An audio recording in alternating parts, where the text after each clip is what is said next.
Weight loss కోసం హెల్దీగా కొర్రలతోటి పులావ్ ఎలా చేసుకోవాలో చూసేద్దాం. ముందుగా 2 గ్లాసుల కొర్రల్ని బాగా వాష్ చేసుకొని ఒక 4 గంటల పాటు నానబెట్టుకోవాలి.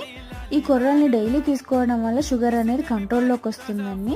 అలాగే వెయిట్ లాస్ ఎవరైతే అవ్వాలనుకుంటున్నారో వాళ్ళు ఈజీగా వెయిట్ లాస్ అవ్వచ్చు. నార్మల్ వైట్ రైస్ కంటే కూడా రెగ్యులర్గా ఈ కొర్రల్ని మనం డైట్లో యాడ్ చేసుకోవడం వల్ల హెల్త్ బెనిఫిట్స్ అనేవి చాలా ఉంటుంది.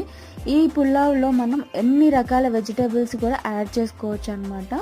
సో వీటితో పాటు స్పైసెస్ అండ్ జీడిపప్పు, కరివేపాకు, అల్లం, వెల్లుల్లి, ఉల్లిపాయలు ఇవన్నీ యాడ్ చేసుకొని బాగా ఫ్రై అయిన తర్వాత మనం నానబెట్టుకున్న కొర్రల్ని ఇందులో వేసుకొని ఒకసారి మిక్స్ చేసేసుకొని క్యాప్ పెట్టేసుకోవాలి ఒక 2 మినిట్స్. ఈ కొర్రల్లో కాల్షియం, ఐరన్, మెగ్నీషియం ఎక్కువగా ఉంటుంది కాబట్టి కొలెస్ట్రాల్ని చాలా కంట్రోల్లో ఉంచుతుంది అండ్ గుండె జబ్బులు రాకుండా కూడా హెల్ప్ చేస్తుంది అనమాట. ఆల్రెడీ నానబెట్టుకున్నాం కాబట్టి